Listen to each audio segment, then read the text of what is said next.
మెదక్ జిల్లా చేగుంట మండల కేంద్రంలో కాంగ్రెస్ పార్టీ 138వ ఆవిర్భావ దినోత్సవం సందర్భంగా పార్టీ జెండాను ఆవిష్కరించిన దుబ్బాక నియోజకవర్గం కాంగ్రెస్ పార్టీ ఇన్ఛార్జ్ చెరుకు శ్రీనివాస్ రెడ్డి. ఈ సందర్భంగా వారు మాట్లాడుతూ ప్రజాపాలన దరఖాస్తుల స్వీకరణ కార్యక్రమాన్ని ఈ రోజు నుంచే ప్రారంభించడం జరిగింది అన్నారు.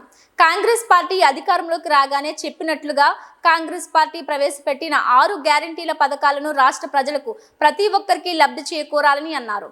ప్రతి ఒక్క కాంగ్రెస్ కార్యకర్త ప్రజల వద్దకు వెళ్లి వారి యొక్క సమస్యలు పరిష్కరించి వెంటనే వారికి కాంగ్రెస్ పార్టీ పథకాలను ఇంటింటికి అందించాలని వారు కోరారు.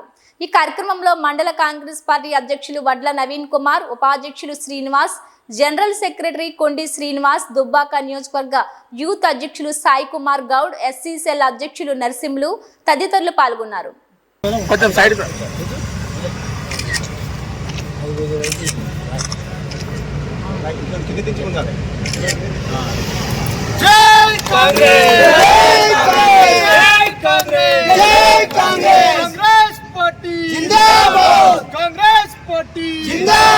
సోనియా గాంధీ గారి నాయకత్వం, రాహుల్ గాంధీ గారి నాయకత్వం, రేవంత్ రెడ్డి గారి నాయకత్వం, కాంగ్రెస్ పార్టీ జిందాబాద్.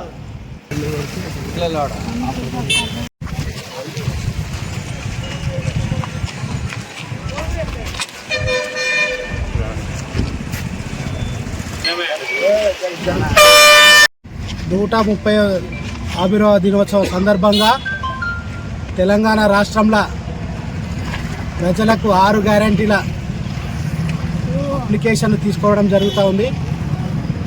ఎందుకంటే ప్రజలకు మంచి రోజులు వస్తూ ఉన్నాయి. కాంగ్రెస్ పార్టీ ఏవైతే 6 గ్యారంటీలు ఇచ్చిందో ఖచ్చితంగా మాట ఇస్తే కట్టుబడి ఉండే పార్టీ కాబట్టి ఈరోజు 138 సందర్భంగా ప్రజలకు ఈ యొక్క కార్యక్రమాన్ని శ్రీకారం చుట్టిన మన ముఖ్యమంత్రి గారు పెద్దలు రేవంత్ రెడ్డి గారు మరి కార్యక్రమాన్ని ప్రజలకు తీసుకెళ్ళి కార్యకర్తలందరూ కూడా మరి ప్రజలకు కావాల్సిన అప్లికేషన్స్ అన్నీ కూడా వాళ్ళతో చేయించి మరి సంబంధిత అధికారులకు అందించి మరి రాబో రోజుల్లో ఏవైతే 6 గ్యారంటీలకు ప్రజలకు ఇచ్చేటట్టు మనం అందరినీ కలుపుకొని మరి కాంగ్రెస్ పార్టీ కార్యకర్తలు రాబో స్థానిక సంస్థల ఎన్నికల్లో కూడా సమాయత్తం కావాల్సిన అవసరం ఉంది. మనం ప్రజలకు ఏదైతే హామీలు ఇచ్చినామో అవి ఖచ్చితంగా అమలు చేద్దాం. కాబట్టి కార్యకర్తలు కూడా దీన్ని యుద్ధ ప్రతిపాదన మన అధికారుల వెంబడి ఉండి ప్రతి ఒక్కరి లబ్ధిదారునికి ఆ పథకాలు అందేటట్టు మీ యొక్క శ్రద్ధ వహించి మీరు గ్రామాలలో తిరగాలని మనస్ఫూర్తిగా విజ్ఞప్తి చేస్తాం.